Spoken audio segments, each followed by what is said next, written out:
আসছে বাংলা নববর্ষ। চৈত্রের বিদায় লগ্নে নববর্ষের আনন্দে মাতোয়ারা হবেন সকলেই। সেই আবহে প্রতিবারের মতো এবারও নববর্ষের দিনে অনুষ্ঠিত হবে মঙ্গল শোভাযাত্রা। আয়োজক সংস্থার পক্ষ থেকে জানানো হয়েছে, বিকেল 4টায় বিবেকানন্দ মোড় থেকে এই মঙ্গল শোভাযাত্রা শুরু হবে।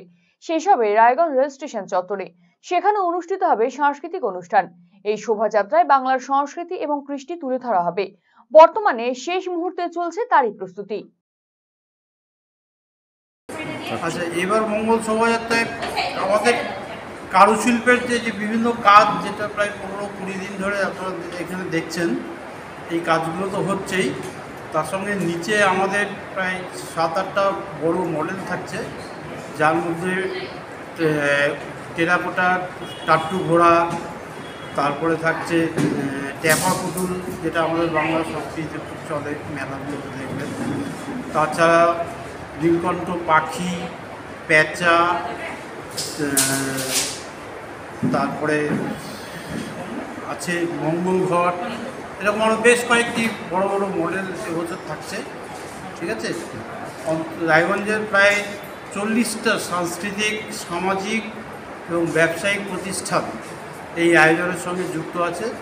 তারা প্রত্যক্ষভাবে বিভিন্ন দিন আসছে, তারা কাজ করছে, সঙ্গে সঙ্গে তারা অন্য সব রকমভাবেও তারা সহযোগিতা করছে। কতদিন ধরে চলছে আপনাদের প্রস্তুতি? হ্যাঁ, 15-20 দিন ধরে। আমাদের এবছর একটু দেরিতে শুরু হলেও তাও 15 দিন ধরে ওয়ার্কশপ চলছে। কি বার্তা দিচ্ছেন সাধারণ মানুষকে? আচ্ছা, আমরা সম্প্রীতির বার্তা নিয়ে সবার মঙ্গল কামনা করে বাংলার সংস্কৃতি, বাংলার কৃষ্টিকে আমাদের নবীন প্রজন্মের জন্য, যা বাংলার সংস্কৃতি কৃষ্টির যে ঐতিহ্য আছে, সেটা নবীন প্রজন্মের সঙ্গে তুলে ধরার জন্য আমরা এই সমস্ত কারুশিল্পের কাজগুলো আমরা করছি। এগুলো তো আমাদের প্রচণ্ড ভালো লাগার জায়গা।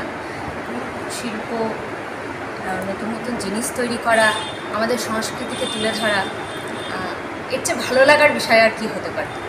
আপনি কি কি করছেন? আমি আপাতত একটি ছৌ মুখোশ করছি, আরও 2-4টি আছে, সেগুলো তৈরি করব। পুরনো কিছু কাজ রয়েছে, সেগুলো ঠিকঠাক করা। আর এবারে আমরা সময়টা ভীষণ কম পেয়েছি এবং আমাদের যে তহবিলেও কিছুটা টান ছিল। অনেকেই আর্থিক সাহায্য করছেন। আমি অনুরোধ করব সবাইকে যেন সবাই সাহায্যের হাত বাড়িয়ে দেন, যেন আমরা প্রতি বছর আমাদের শিল্প সংস্কৃতিকে তুলে ধরার এই সুন্দর একটা আনন্দযজ্ঞকে খুব বড়োভাবে উদযাপন করতে পারি।